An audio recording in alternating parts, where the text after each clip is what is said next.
Welcome to BevCam's production of Conversations with the Candidates. I'm Marshall Handley, your host for this segment. Today we'll be talking to Todd Murphy, who's a candidate for City Hall Council at Large. Todd, welcome to the show. Pleasure to be here, Marshall. Let me ask you a couple of questions. This is the big one. Why are you running for office? Why am I running for office? Well, Marshall, I grew up in Beverly, and this city has done a lot of things for me growing up. My mother raised 3 kids on her own in the downtown part of Beverly, and I grew up having great coaches, teachers, mentors, and really some really excellent people in my life showing me how to be a nice and responsible adult. And as I've grown older and become more comfortable with my career, and I'm a practicing attorney with my law office in downtown Beverly. I have 2 daughters. We're at a transitional period in Beverly, and there's going to be a new mayor, there's going to be at least 3 new city councilors, and there's going to be new leadership in the schools as superintendent. There's going to be a new police chief. I feel at this point it's a perfect time for me to give back, and it's a perfect time for me to be part of the municipal government as a stabilizing force. So I see this opportunity. I think it's the right time for me, and it's not because I'm insane, like a lot of people have asked. Are you crazy to do this? But I'm looking very much forward to trying to give back to the community that's given me so much. So. What do you think are the most pressing issues that are going to be facing Beverly in the next 2 years? Well, certainly I touched on it a little bit with why I'm doing this. The transition in leadership, not only in the city government as far as the mayoral and the city council. Of course, as we know, Maureen Trubateris, who's our longest serving city councilor, is retiring after a very storied career.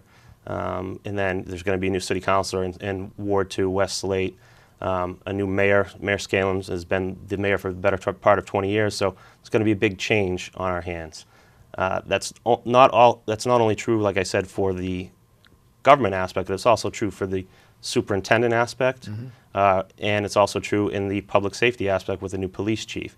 And I think that's a very big issue for the city in the next 2 years to make sure that we stabilize, because I think Beverly's done a really good job for the better part of 20 years, which is pretty much my adult life and what I've been paying attention to as an adult here in Beverly. And now we're going to have a new administration, and I think we need people who know the city.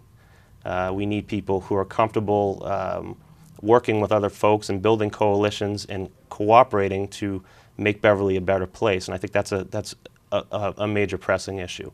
I think another issue, and I think you asked at multiple, correct, Marshall? Sure. Oh, yeah. Is making sure we have the money to pay for the capital projects and other services that really improve the quality of life for Beverly and its residents. And that includes, as we all know at this point, there is a new middle school slated, and it's certainly on the tracks, as the state a few weeks ago approved our proposal. And that's not going to be paid for all by the state. We're in this beautiful high school building right now. We're in the BevCam studios, which is housed here, and I think the state paid about 60-something%, and we had to raise the money ourselves. So a pressing issue would be how are we going to raise the money to build a new middle school? We also need a new public safety building. They've been talking about a new public safety building for the better part of 15 years, as far as I can remember. Our police officers essentially work in a hallway, and I think the people of Beverly realize, and I think our police officers would agree, that we need a new public safety building. I'm also out there talking door to door, Marshall, and people are saying, what's up with our roads? And again, we have about a $25 million backlog in road repairs, and that hasn't been getting done because we don't have the funds to do it. And ultimately, what people say is, we want all these things. We love Beverly. We love the quality of our education here. We love the quality of our services, but we need improvements in the road. We need a new middle school. We need a new public safety building. But our property taxes are really high. And so the big challenge, certainly over the next 2 years, is going to be, okay, how do we fund these things, and how do we bring in new growth to the city where we can expand our tax base so all of the burden doesn't fall on the property owner, the residential property owner, and we can bring in some new development to spread out that tax liability and bring in new income to fund all these projects that in many ways we desperately need, like the new middle school and the road repairs. So I think it's very important, and that's certainly an issue over the next 2 years that I see coming down the track. What would be at the top of your agenda if you're elected? Certainly, I don't know that everyone knows this, but I was a former educator myself. I was a teacher for the better part of close to 9 years before I became an attorney. And I really believe that the backbone of the heart and soul of a community is its public education system. Now, we've made some great strides going forward, and we're moving forward on this middle school project. But that's not the only issue in education. There's going to be a new superintendent picked within the next couple of months.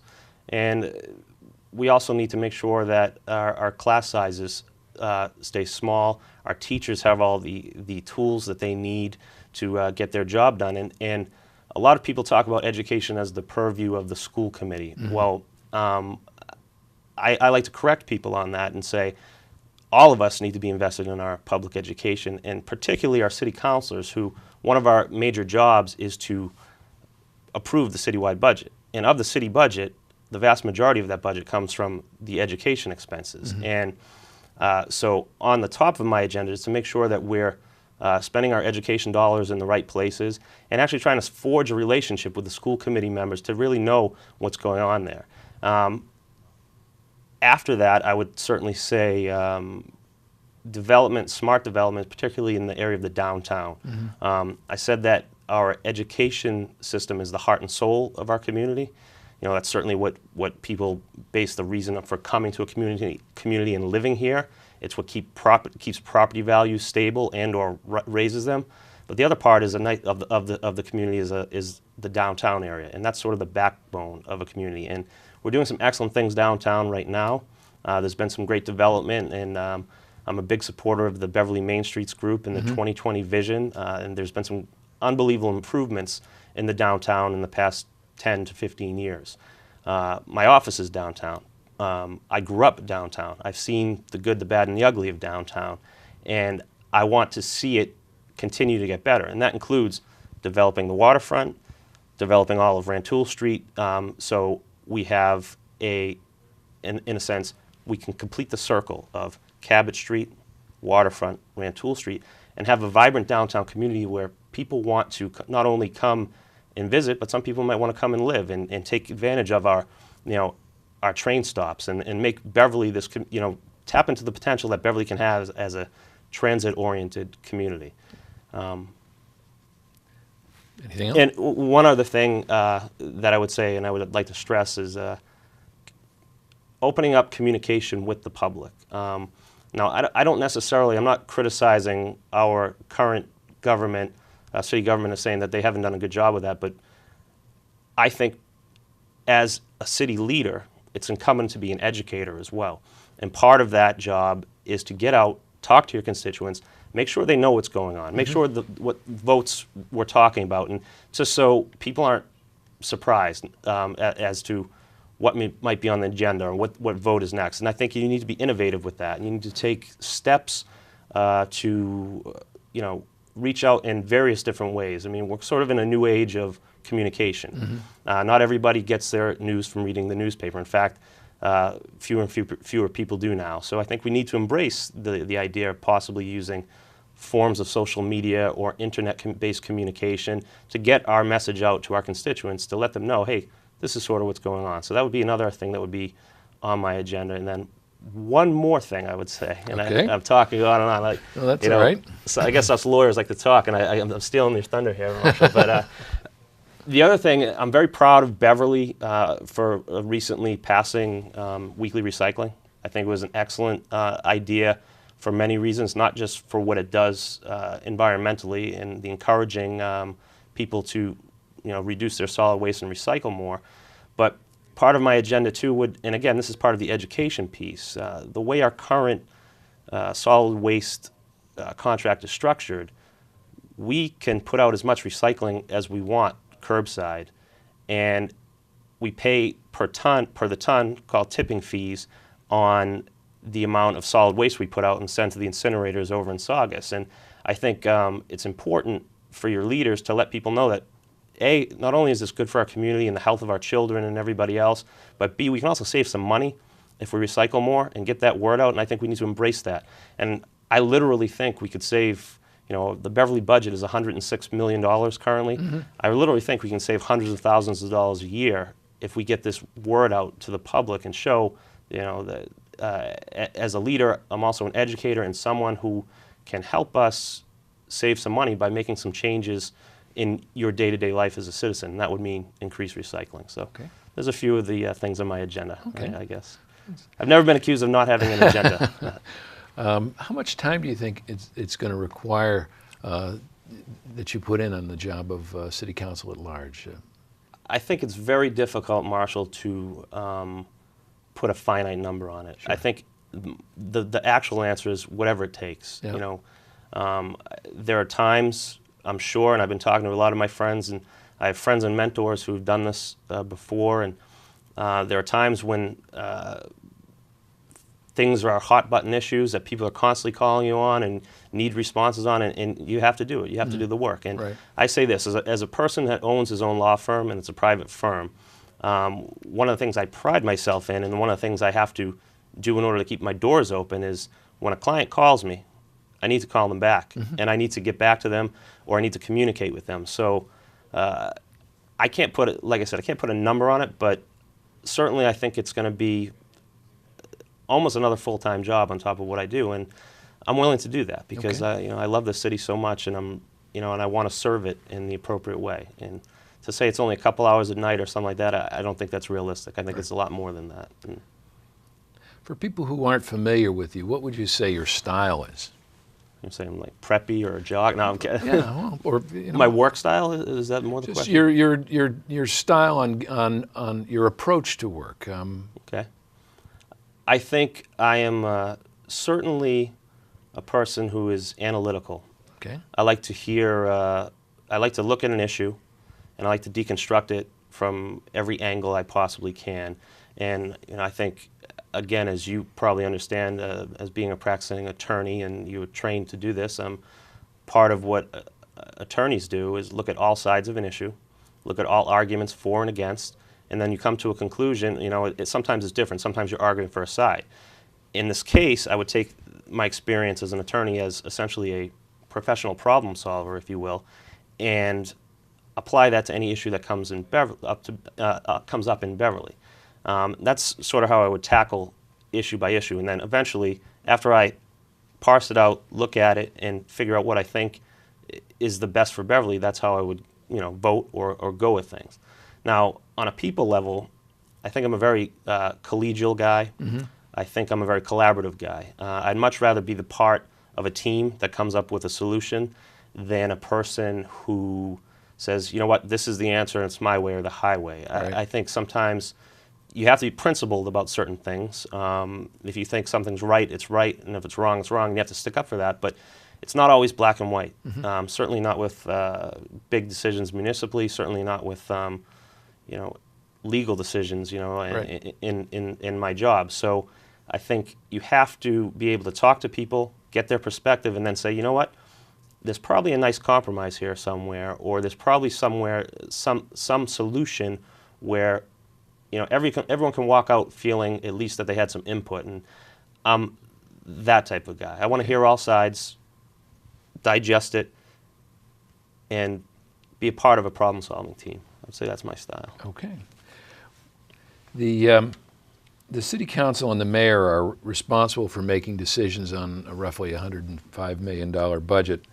What specific skills do you have? What do you bring to the table that you think makes you qualified to participate in that discussion? Well, first of all, as I've mentioned already, I'm a private business owner myself. I'm a partner and technically the president of Callahan, Dewan, and Murphy, and we operate our business as you have to. You look at revenue in expenses out. You need to balance your budget, and you need to realize that you need to live within your means.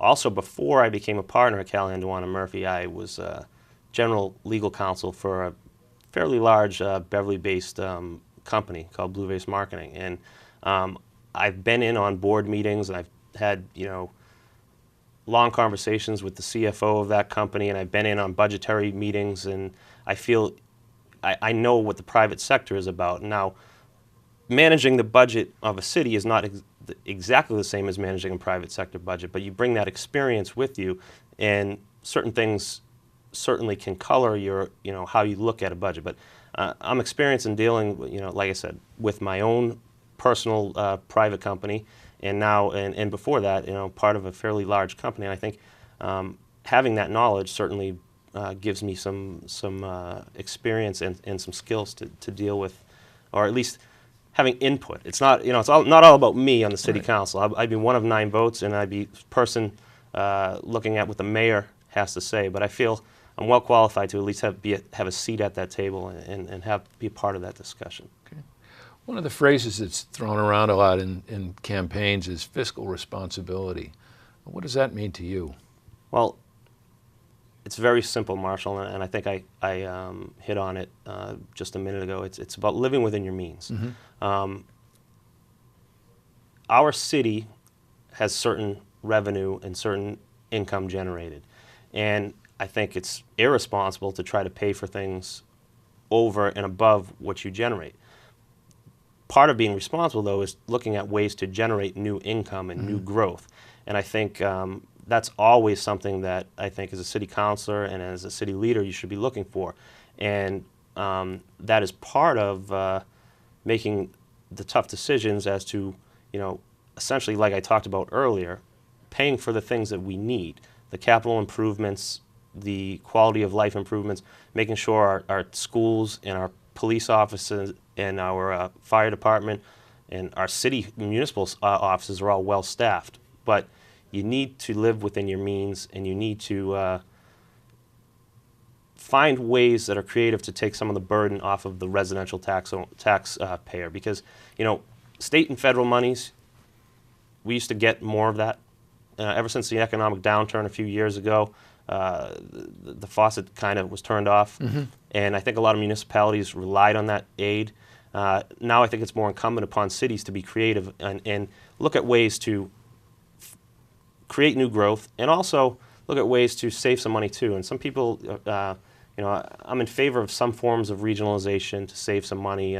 If we can make improvements in services we have, certainly in purchasing. We've done some of that with other municipalities as well. But always on the lookout for a way to save money, but without cutting the quality of life for the residents, I guess.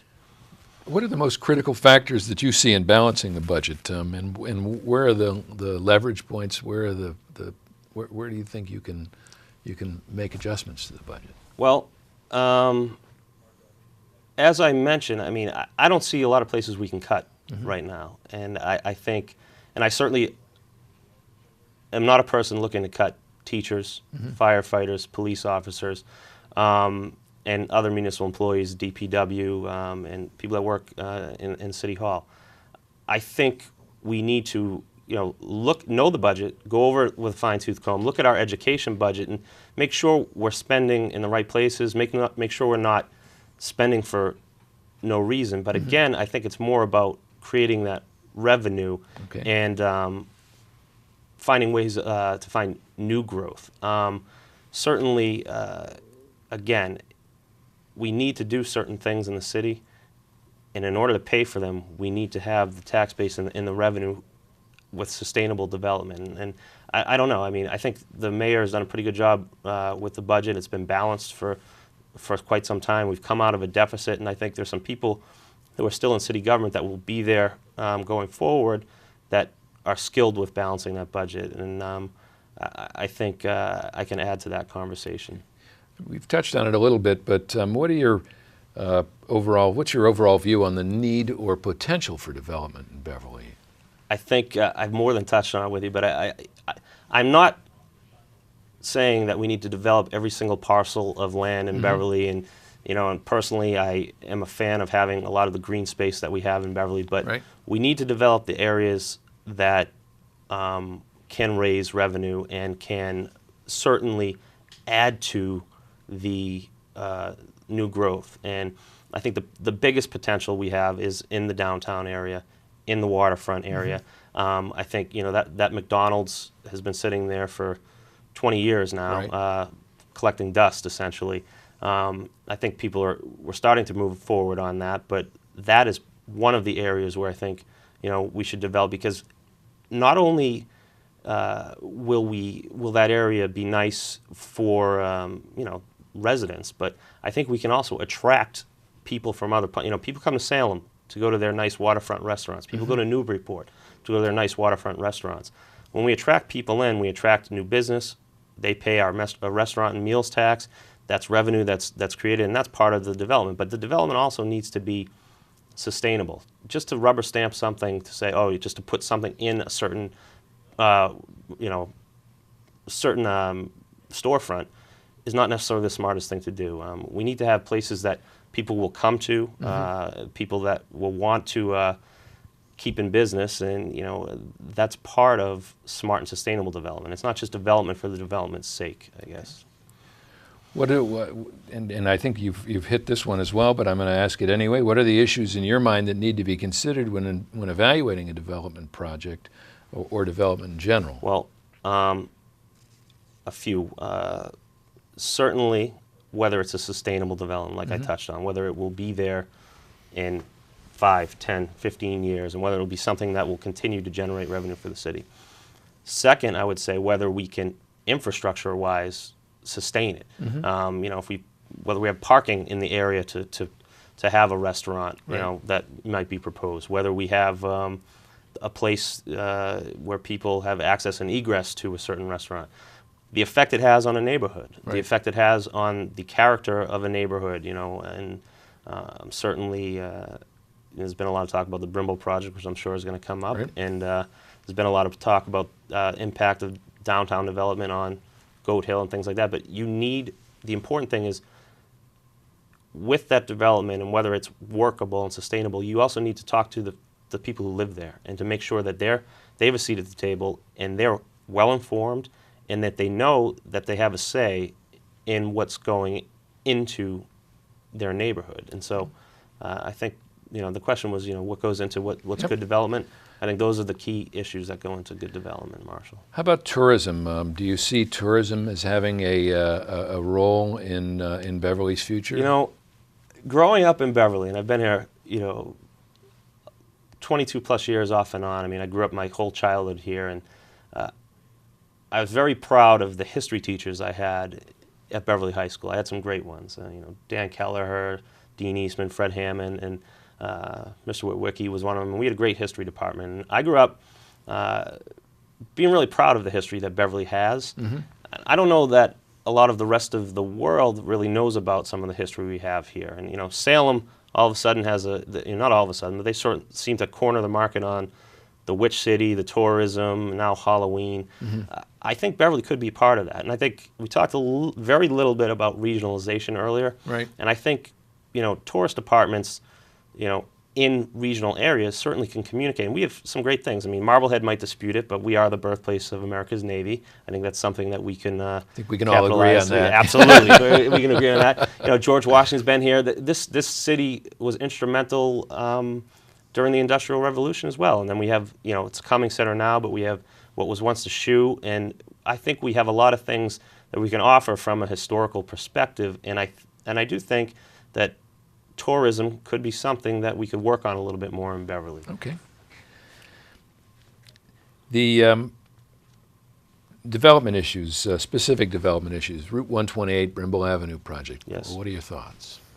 Well, earlier as we spoke, I talked about one of the major challenges facing our city is how do we pay for the things that we need to have a quality life. Now, I've done a lot of research into this Brimble Ave project, talking about phase 1, phase 2, and all the aspects going into it. As we sit here, the City Council has already approved the rezoning and the land swap to start phase 1. Now, I have always been more interested in the possibility of developing in phase 2, which would essentially be the land over near the music theater, and the possibilities that that can bring from a revenue perspective. And I think that's an exciting thing, because I think that is a development that can certainly pay for a lot of these road repairs, can make sure that we have strong schools for years and years, to make sure that we can build these capital projects like the middle school, like the public safety building. At